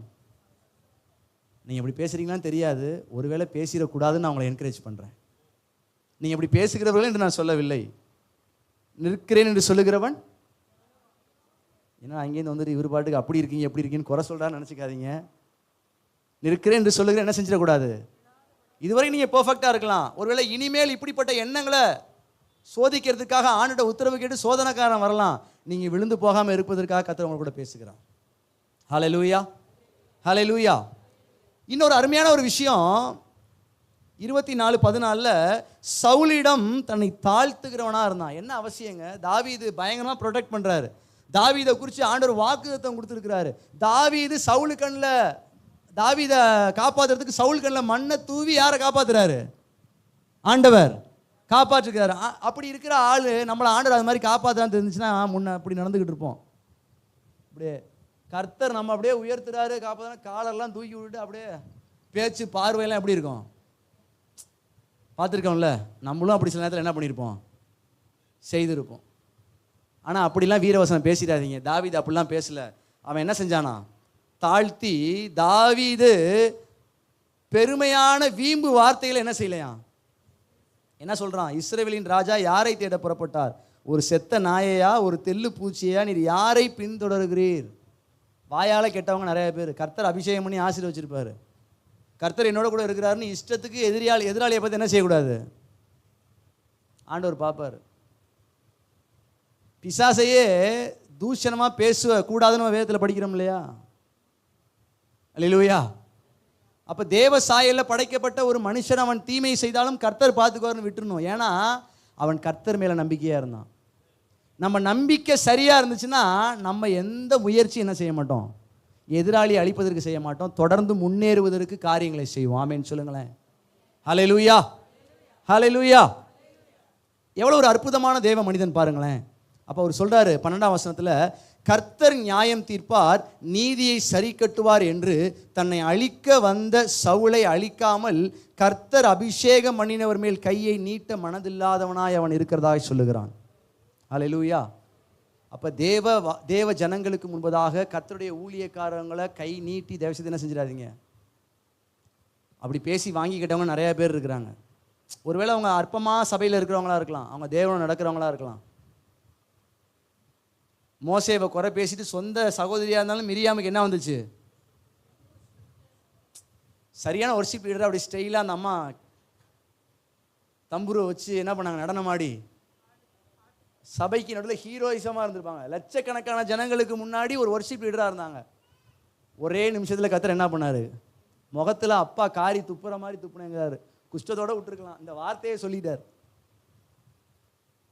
அப்போ தேவனால் அபிஷேகம் பண்ணப்பட்டவங்க மேலே நம்ம வார்த்தைகளை சொல்வதற்கும் கவனமாக இருக்கணும். கையை நீட்டுவதற்கு எப்படி இருக்கணுமா? ஹல்லேலூயா சொல்லுங்களேன்.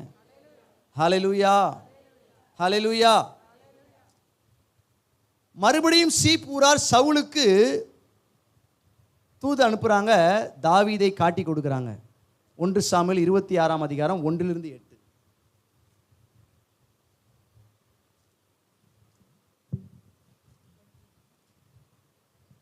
பின்பு சீப்பூரார் கிபியாவில் இருக்கிற சவுலினருக்கு வந்து, தாவீது எஷிமோனுக்கு எதிரான ஆகிலா மேட்டிலே ஒளித்து கொண்டிருக்கிறான் என்றார்கள். அப்பொழுது சவுல் சிப் வனாந்திரத்திலே தாவீதை தேடும்படி எழுந்து இஸ்ரவேலிலே தெரிந்து கொள்ளப்பட்ட 3000 பேரோடும் கூட சீப் வனாந்திரத்துக்கு புறப்பட்டு போனான். சவுல் எஷிமோனுக்கு எதிரே வழி அண்டையில் இருக்கிற ஆகிலாமேட்டிலே பாளையம் இறங்கினான். தாவீது வனாந்தரத்திலே தங்கி சவுல் தன்னை தொடர்ந்து வனாந்தரத்துக்கு வருகிறதை கண்டு தாவீது வேவுகாரரை அனுப்பி சவுல் வந்தது நிச்சயம் என்று அறிந்து கொண்டான். போதும். இப்ப மறுபடியும் சவுல் யாரை தேடி வராரு? தாவீதை தேடி வருகிறான். சீக்கிரமா அந்த சம்பவங்களை சொல்லிட்டு போறேன். நீங்க 26ஆம் வசனத்தை நீங்க ஃபுல்லா படிச்சு பாருங்க. இப்ப இந்த இடத்துல கர்த்தர் தாவீதோடு கூட இருக்கிறத நிரூபிக்கிறார். என்ன பண்ணார் தெரியுமா? சவுலுக்கும் சவுலின் படை வீரர்களுக்கும் அயர்ந்த நித்திரையை வர வைத்தாராம். உங்கள் எதிராளிகள் உங்களை மூர்க்கமாய் துரத்தி கொண்டிருக்கும் பொழுது எந்த நேரத்தில் அவங்கள ஆஃப் பண்ணணும்னு யாருக்கு தெரியும்? அப்போ நம்ம பயப்படலாமா? பயப்படலாமா? ஆண்டவர் சொல்றார், பயப்படாத. எப்போ அனஸ்தீசியா கொடுக்கணும்னு யாருக்கு தெரியும்? நீங்கள் நினைக்கிறப்பெல்லாம் கர்த்தர் கிரியை செய்ய மாட்டார். திருவிளையாடல்ல அவர் பெரியவர். ஆமேன்னு சொல்லுங்களேன். இப்போ இந்த இடத்துல பாருங்க, நல்ல அயர்ந்த நித்திரை வந்துருச்சு. யோவாப், அபிசாய் அப்படிங்கிற சகோதரர்கள் இருக்கிறாங்க, ஆசகேல், இந்த 3 பேரும். அப்போ அந்த அபிசாயை தான் கூட கூட்டு போகிறாரு. அபிசாய் வராரு. அப்போ அவர் சொல்கிறாரு, இந்த மாதிரி எதிரி ஆண்டவர் ஒப்பு கொடுத்துட்டாரு, 2 குத்து இல்லை, ஒரே குத்தா குத்தி என்ன பண்ணிடலாம்? எத்தனை குத்து? ஒரே குத்து குத்தி காலி பண்ணுற அளவுக்கு நமக்கு பக்கபலமாக ஆள் இருக்கலாம். அவங்க சொல்லலாம், உனக்காக உன் எதிராளி என்ன செஞ்சிடறேன், உன்னை இப்படி கேவலப்படுத்தினாங்கல்ல, உன்னை பேசினாங்கல்ல, நான் என்ன பண்ணுறேன் உனக்காக, நான் அவங்கள பாரு என்ன பண்ணுறேன்னு சொல்லலாம், அவங்கள தூண்டி விடலாம். கர்த்தர் கூட சோதிச்சு பார்க்கறதுக்கு இடம் கொடுத்துருக்கலாம். ஆனால் சவுல் என்ன செய்யல அதுக்கு? அவர் ஒன்றே ஒன்று பண்ணுறாரு. அவர் தலைமாட்டில் இருக்கிற செம்பையும் ஈட்டியை என்ன பண்ணார்? எடுத்துக்கொண்டு எட்டி போய் அப்னேரை பார்த்து சொல்கிறாரு, இதுதான் நீ ராஜாவை காப்பாற்ற லட்சணமா? நாங்கள் வந்து இந்த பொருள்லாம் எடுத்துகிட்டு போகிற வரைக்கும் நீங்கள் தூங்கிக்கிட்டு இருந்தீங்களா அப்படின்னு சொல்லி கேட்கும்போது, மறுபடியும் 2வது முறை தாவீது சவுலுக்கு புரிய வைக்கிறான், நான் நினச்சிருந்தேன்னா உங்களை என்ன பண்ணியிருக்கலாம்? 2 முறையும் தன்னை அழிக்க வராதவன் என்று சொல்லி நிரூபித்து காட்டுகிறவனா யார் இருந்தது? அப்போ 2 முறையுமே சவுல் என்ன செய்கிறார்? தாவீதை பாராட்டுறாரு, மகனேங்கிறாரு. மறுபடியும் புத்தி கெட்டு போகுது. மறுபடியும் அவர் வாழ்த்துறாரு, உன் ராஜ்யம் என்ன செய்யப்பட்டிருக்கும்? நிலைவரமாக கட்டப்பட்டிருக்கும்னு சொல்லி அவர் பேசுகிறார். அந்த வசனத்தில் நான் எடுக்க சமயம் இல்லை. அல்லேலூயா. தாவீது அபிசாயிடம், அவர் தேவனால் அபிஷேகம் செய்யப்பட்டவர், அவர் மீது கை போட்டு குற்றமில்லாமல் போகிறவன் யார் என்றான். சவுலுக்கு படை வீரரும் ஆண்டவர் பாருங்க நித்திரையை வர வச்சதுனால இந்த காரியத்தை செய்து முடிக்க ஆண்டவர் உதவி செய்தார். உங்களுடைய எதிராளிகளின் எல்லைகளில் கன நித்திரைய மயக்கத்தை கொண்டு வருகிற வல்லமையுள்ள தேவன் அவர். லோத்துடைய சம்பவத்தில் புத்தி மாறாட்டத்தை என்ன பண்ணாரு? கொண்டு வந்தார். உங்களுக்கு விரோதமாக எழும்புகிறவர்களை யார் பார்த்துக்குவா? கர்த்தர் பார்த்துக்கொள்வார். நீங்கள் எந்த பிளான் என்ன செய்ய வேண்டாம். நீங்கள் ஆண்டவர்கிட்ட பேச மட்டும் செய்யுங்க, கர்த்தர்கிட்ட விசாரிக்க மட்டும் செய்யுங்க. உங்கள் எதிராளிகள் மேலே அவங்க கர்த்தருடைய பிள்ளையாக இருந்தாலும் என்ன செய்யாதீங்க, கையை நீட்டாதீங்க. தாவீது சவுலிடம் மறுபடியும் தன்னை தாழ்த்துறான். மறுபடியும் அவன் சொல்கிறான். 26ஆம் அதிகாரம் 20ஆம் வசனத்தில் இருக்கிறது. இப்பொழுதும் கர்த்தருடைய சமூகத்தில் என் ரத்தம் தரையில் விழாதிருப்பதாக. மலைகளில் ஒரு கௌதாரியை வேட்டையாடுகிறது போல இஸ்ரவேலின் ராஜா ஒரு தெள்ளு பூச்சியை தேட வந்தாரோ. பாருங்க, கௌதாரியை போல நான் இருக்கிறேன். கௌதாரியை வேட்டையாடுற வேட்டைக்காரனை போல நீங்க வரீங்க. நான் ஒரு தெள்ளு பூச்சியை போல இருக்கிறேன். தெள்ளு பூச்சி நம்ம என்ன பண்ணுவோம்? காலில் அப்படி. ஏன் இப்படிலாம் தாவீது பேசுறாரு? ஏன்னா அவர் தேவனால் அபிஷேகம் பண்ணப்பட்டவர். நான் சிறியவன் என்கிற தேவனுக்கு முன்பதாக, மனிதர்களுக்கு முன்பதாக தங்களிலும் மற்றவர்களை மேன்மையாக எண்ணுங்கள் ஆண்டவர் சொல்லியிருக்கிறார். மற்றவர்களுக்கு முன்னாடி நம்ம ரொம்ப ஹைப்பராக என்ன செய்யக்கூடாது? திங்க் பண்ணக்கூடாது. ஆவியில் எப்படி இருக்கணும்? எளிமை உள்ளவர்களாக இருக்கணும். இந்த தாவீதுக்குள்ளே என்ன இருந்துச்சு? ஆவியில் எளிமை இருந்துச்சு. 4 வரங்கள் வந்துருச்சுன்னா சில நேரத்தில் பாஸ்டரையே நம்ம சைடு போடுற ஆளாக இருப்போம். நாங்கள் முழங்கால் போட்டு தீர்க்கதரிசனம் வராங்கன்னு ஜோம் பண்ணிகிட்டு இருப்போம். கர்த்தரும் கேட்டு என்ன கொடுத்துருப்பாரு? ஒருத்தருக்கு அப்படி தான் நான் ஜோம் பண்ணேன். அவங்களுக்குள்ளே வரம் வந்ததுக்கப்புறம் நம்மளை கண்டுக்கிறதும் இல்லை, நமக்கு உதவி செய்கிறதும் இல்லை, நமக்கு விரோதமாக என்ன செய்கிறாங்க? நம்ம அந்த வேலையை செய்யக்கூடாது. அல்லேலூயா சொல்லுங்களேன். இந்த இடத்துல தாவீது தன்னை தேவனுக்கு முன்பதாகவும் மனுஷனுக்கு முன்பதாக என்ன செஞ்சார்? தன்னை தாழ்த்தினார், ஹம்புலாக இருந்தார். கர்த்தர் அபிஷேகம் அணிவித்தவர் மேல் என் கையை நீட்ட மனதில்லாதவனாக இருந்தான். 1 தீமோத்தேயு 3:3 எடுத்து வாசிக்க வேண்டாம். அதில் வேதத்தில் போட்டிருக்குது, அடிக்கிறவனாக இருக்கக்கூடாது, பொறுமை உள்ளவனாக இருக்கணும், சண்டை பண்ணாதவனாக இருக்கணும். புதிய ஏற்பாட்டில் ஆண்டவர் சொல்லியிருக்கிறார். பழைய ஏற்பாட்டை மட்டும் வச்சு நான் பேசல. புதிய ஏற்பாட்டில் ஊழியத்தில் ஈடுபடுகிறவர்கள், தேவனுடைய பிள்ளைகளாக இருக்கிறவர்கள், நம்ம சுவிசேஷம் எல்லாருமே சொல்கிறோம் இல்லையா, அது ஊழியம் தானே. அப்போ நம்ம எப்படி தெரியுமா இருக்கணும்? அடிக்கிறவனாக இருக்கக்கூடாதான். 1 தீமோத்தேயு 3:3 என்ன செய்யக்கூடாதான்? சத்தமே வரலையே. யாராச்சும் அடிக்கிறவங்க இருக்கிறீங்களா? பிள்ளையை கண்டிச்சு அடிக்கிறது வேற, கணவன் மனைவி அடிக்கிறதும், மனைவி பிள்ளைகள் பெற்றோரை அடிக்கிறதும், இப்படிப்பட்ட காரியம் என்ன செய்யக்கூடாது? இருக்கக்கூடாது. பொறுமை உள்ளவர்களாக இருக்கணும், சண்டை பண்ணாதவர்களாக இருக்கணும். சண்டை கட்டிக்கிட்டு என்ன செய்யக்கூடாது? போகக்கூடாது. சரி, 2வது காரியம் நம்ம என்ன பார்த்தோம்? கர்த்தர் அபிஷேகம் பண்ணித்தவங்க என்ன செய்யக்கூடாது? கையை, ஆமாம், அப்படி கையை போட்டு குற்றம் இல்லாதவங்க யாருமே என்ன செய்ய இருக்க. 3வது காரியம், பகிர்ந்து கொடுப்பவனாக இருந்தான். அல்லேலூயா சொல்லுங்களேன். வசனத்தை மாத்திரம் நீங்கள் எழுதி கொள்ளுங்க. 30ஆம் அதிகாரம் 31ஆம் வசனம், 1 சாமுவேல் 30:31 நீங்கள் எடுத்து வாசிக்க வேண்டாம். தாவீது சவுல் கைக்கு தப்புவிக்கப்பட்டு ஒவ்வொரு இடத்துக்கும் அவர் ஓடிக்கொண்டே இருக்கும் பொழுது, அவர் எங்கெல்லாம் போனாரோ, அவருடைய படை வீரர்கள் எங்கெல்லாம் போனாங்களோ அங்கே அவங்களுக்கு ஆதரவு கொடுத்த யூதாவின் மூப்பர்களுக்கு அவன் பரிசுகளை கொடுக்கிறவனாக இருந்தான். நம்ம கடந்து வந்த பாதையை மறந்துடுறோம். நம்ம உயர்ந்த பிறகு என்ன செஞ்சிடறோம்? நமக்கு ஒரு ஆசீர்வாதத்தை கொடுத்த பிறகு நம்மளை ஆண்டவர் எப்படிப்பட்ட படிக்கட்டில் நடத்தி கொண்டு போனாங்கிறத என்ன செய்து கொள்கிறோம்? மறந்து. ஆனால் தாவீதோ அவன் மறக்கவில்லை. சிக்லாக்குக்கு அந்த சம்பவம் நமக்கு எல்லாத்துக்குமே தெரியும். அவனுடைய படை வீரர்கள், அவனுடைய பிள்ளைகள், அவனுடைய மனைவிகள், ஒரு 600 பேருடைய ஃபேமிலிஸ் என்ன பண்ணுறாங்க? பிடிச்சிட்டு சிக்லாக்லேருந்து பிடிச்சிட்டு போயிடுறாங்க. அப்போ தாவீது விசாரிக்கிறான். அங்கேயும் கர்த்தர் மறுபடியும் ஜெயத்தோடு திருப்பிக் கொள்ள உதவி செய்தார். அப்படி திருப்பி கொண்ட பிறகு அது கொள்ளை என்று எழுதப்பட்டிருக்கிறது. கர்த்தருடைய ஆசீர்வாதத்தை கொள்ளையடித்தது போல யார் கொள்ளையடிச்சிட்டு வந்தது? அந்த கொள்ளையில் தான் கடந்து வந்த பாதையில் தனக்கு உதவியாக இருந்த நண்பர்களை மறக்காமல் தான் ஏறி வந்த படிக்கட்டுகளை யார் நினைச்சது? இன்னைக்கு கர்த்தர் உங்களை பார்த்து கேட்குறாரு. நான் தாவீதை இவ்வளோ நேசிக்கிறதுக்கு காரணம் என்ன தெரியுமா? தூக்கி விட்டவங்களை மறக்காதவன். நான் மறக்கலை பிரதர்னு வாயில சொல்லாமல், வாயிலேயே வடை சுடுறதுங்கிற மாதிரி இல்லாமல் என்ன பண்ணாராம்? பரிசுகளை, வெகுமதிகளை கொடுங்க. அழிந்து போகிற உலக பொருள்களினாலே நண்பர்களை, உதவியை மட்டும் வாங்கிக்கிட்டே இருக்கக்கூடாது. நம்மளும் ஏதாவது பதிலுக்கு என்ன செய்யணும்? அப்படிப்பட்ட ஒரு ஆளாக தான் யார் இருந்தது? கலாத்தியர் 6:6 இருக்குது, 1 தீமோத்தேயு 6:18 இருக்குது. நாம் மற்றவர்களுக்கு உதாரத்துவமாக என்ன செய்யணுமா? ஊழியங்களுக்கும் கொடுக்க வேண்டும், பலவீனர்களை என்ன செய்ய வேண்டும்? தாங்க வேண்டும், ஏழை எளியவர்களுக்கு என்ன செய்ய வேண்டும்? உதவி செய்ய வேண்டும். அல்லேலூயா. இப்போ அவன் 3வது காரியம் என்ன? பரிசுகளை கொடுக்கிறவன். 4வது காரியம் என்ன தெரியுமா? தீமை செய்தவர்களுக்காகவும் பரிதபிக்கிறவன். அல்டிமேட்டான ஒரு காரியம். எனக்கே இது வியப்பாக இருந்தது. என்கிட்ட கர்த்தர் பேசினாரு. தீமை செய்கிறவர்களை மன்னிச்சிடுவோம், விட்டுருவோம்.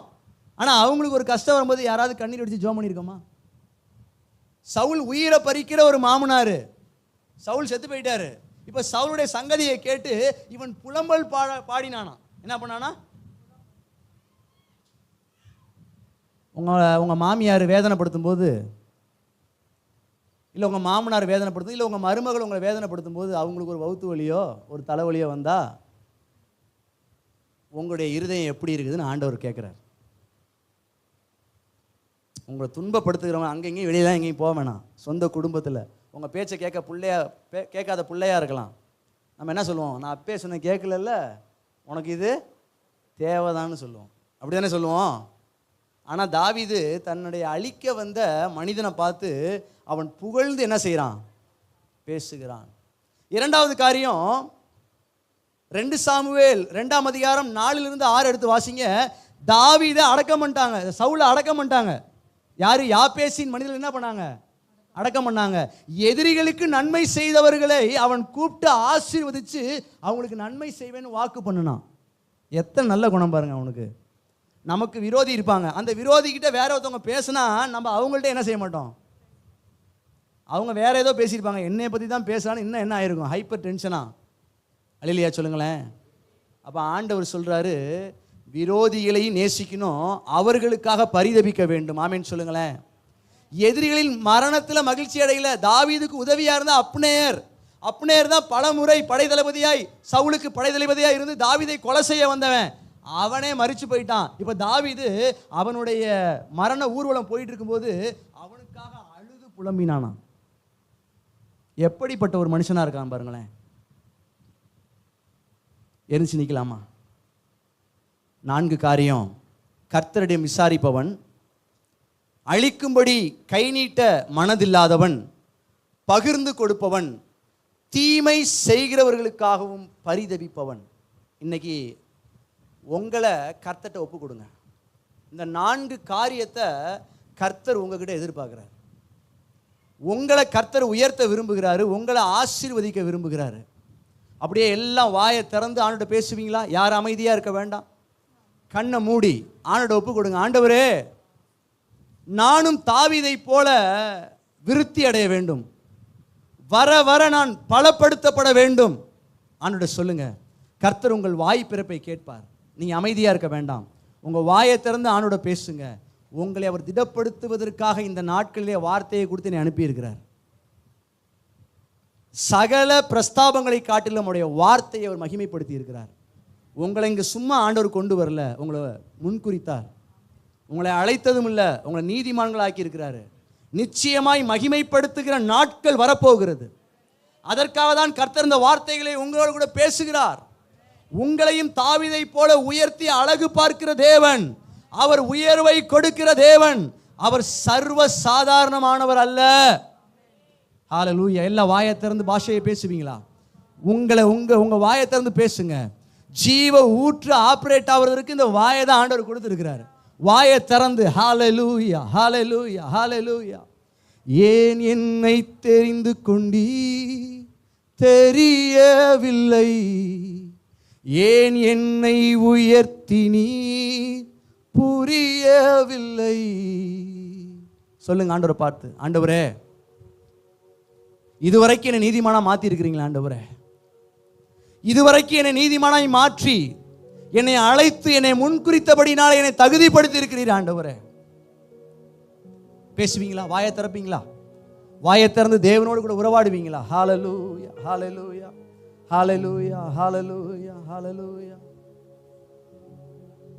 இதுவரை என்னை நீ நடத்தியதற்கு நான் எம்மாத்திரம், என் வாழ்க்கை எம்மாத்திரம். இதுவரை என்னை நீ சுமந்ததற்கு நான் எம்மாத்திரம், என் குடும்பம் எம்மாத்திரம். நான் கண்ட மேன்மைகள் எல்லாம் உம் கரத்தின் ஈவு, நான் பார்க்கும் உயர்வுகள் எல்லாம் நீரீந்தும் தயவு. நான் கண்ட மேன்மைகள் எல்லாம் உம் கரத்தின் ஈவு, நான் பார்க்கும் உயர்வுகள் எல்லாம் நீரீந்தும் தயவு. இந்த வார்த்தையை தாவீது பாடுகிறான். உயர்த்தப்பட்ட பிறகு என்னுடைய சாமர்த்தியம் என்று அவன் சொல்லவில்லை. நான் உயர்த்தப்பட்டது தேவனே நீர் எனக்கு தந்த தயவு என்று சொல்லுகிறான். நிச்சயமாகவே ஒரு நாள் நீங்களும் உங்கள் வாயை திறந்து நீங்கள் ஆசீர்வதிக்கப்படுகிற வேளையிலே கர்த்தரை உயர்த்தி பாடுவதை கர்த்தருடைய கண்கள் இன்றைக்கு பார்த்து கொண்டிருக்கிறது. இன்றைக்கு என் பிள்ளைகளோடு கூட நான் பேசி இருக்கிறேன். என் பிள்ளைகள் நிச்சயமாகவே நான் சொன்னது போலவே இந்த வார்த்தையின்படியே நடப்பார்கள். நான் தாவீதை உயர்த்தி அழகு பார்த்தது போல என் பிள்ளைகளையும் நாட்கள் வருகிற பொழுது உயர்த்தி அழகு பார்ப்பேன் என்று சொல்லி கர்த்தர் விரும்புகிறார். ஏன் என்னை தெரிந்து கொண்டீர் தெரியவில்லை. சொல்லுங்களேன். ஏன் என்னை உயர்த்தினீர் புரியவில்லை. ஆடுகள் பின்னே அலைந்து திரிந்தே, ஆடுகள் பின்னே அலைந்து திரிந்தே, அரியணை ஏற்றி அழகு பார்த்தி, அரியணை ஏற்றி அழகு பார்த்தி. தாவீதுடைய உயர்வை போல நம்மை உயர்த்துகிற தேவன், உன்னதங்களின் ஆசீர்வாதங்களை நாம உயர்த்துகிறவர். உங்களுக்கு ஒரு வார்த்தையை சொல்லி நான் முடித்து கடந்து போக விரும்புகிறேன். தாவீதை உயர்த்தினது போல இந்த உலகத்தின் ஆசீர்வாதத்தை தந்தவங்களை உயர்த்துவார். ஆனா அதற்கு முன்னாடி பெரிய ஆசீர்வாதத்தை கொடுத்துட்டாரு. நம்மளை ராஜரீக ஆசாரிய கூட்டமா நம்மளை உயர்த்திட்டாருங்க. இதை விட வேற பெரிய மேன்மை என்ன இருக்க முடியும்? நம்மை நீதிமான்களாய் மாற்றி இருக்கிறார். இதுதான் அடையாளம். நம்ம அவரை மறந்தவர்களாய், அவரை அறியாதவர்களாய் இருந்தோம். ஆனால் ஆண்டவர் பாவத்தின் பின்னாடி, உலகத்தின் அசுத்தங்களுக்கு பின்னாடி, தாழ்வானவைகளுக்கு பின்னாடி திரிந்து கொண்டிருந்த நம்மளை அவருடைய உன்னதத்தின் சிங்காசனத்தில் நம்மளை அமர வைத்திருக்கிறாருங்க. அந்த ஆசீர்வாதத்தை கொடுத்தவர் இவ்வுலகத்தின் ஆசீர்வாதங்களை கொடுக்காமல் இருப்பது எப்படி? நல்ல வாயை திறந்து ஆண்டோட பேசுவோமா? எல்லா வாயை திறந்து பேசுங்க. ரக்காபாலா தூடாந்தாராலகனா ஷதரகலபரபா. ஹல்லேலூயா. தேவன் உங்களோடு கூட இருக்கிறார். உங்களை அவர் ஆசீர்வதிக்க விரும்புகிறார். இஸ்ரவேலை ஆசீர்வதிப்பதே தேவனுக்கு பிரியம். ஹல்லேலூயா, ஹல்லேலூயா, ஹல்லேலூயா, ஹல்லேலூயா. நல்லா பேசுங்க, வாயை திறந்து பேசுங்க. ஆண்டவரே, தாவீதை ஆசீர்வதிப்பது போல என்னை ஆசீர்வதிங்க ஆண்டவரே. எனக்கு உன்னதத்தில் உங்களுடைய சிங்காசனத்தில் அமர நீங்க இடம் கொடுத்தீங்களா ஆண்டவரே. இந்த உலகத்திலையும் என்னை உயர்த்தி அழகு பார்க்கிற தேவன் நீர் ஆண்டவரே. நான் இறுதி வரையுமே மகிமைப்படுத்துவேன் ஆண்டவரே. நான் இறுதி வரைக்கும் உண்மையா இருப்பேன் என்று சொல்லுவோமா?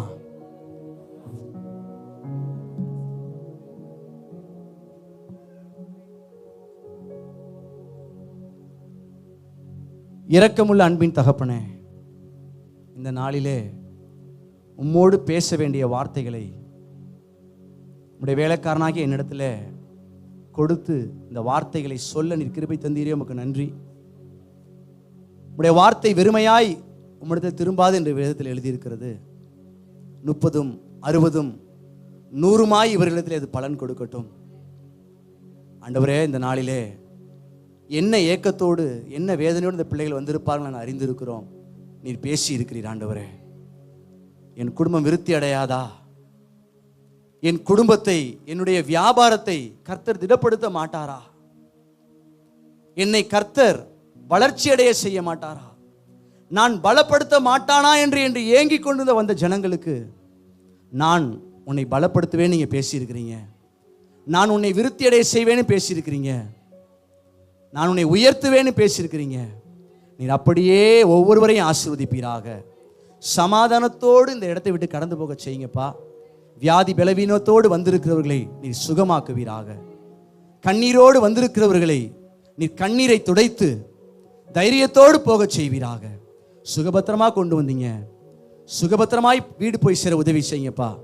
ஆண்டவரே, இந்த வாய்ப்பை கொடுத்த இந்த ஊழியக்காரர் குடும்பத்தையும், சபை மக்களையும், அவருடைய பிள்ளைகளையும், இவர்களுக்கு உண்டான சகலத்தை நீர் ஆசீர்வதிப்பீராக. உம்முடைய திருக்கரத்தில் ஒப்புவிக்கிறோம். இயேசுவின் நாமத்தில் ஜெபம் கேளும் ஜீவனுள்ள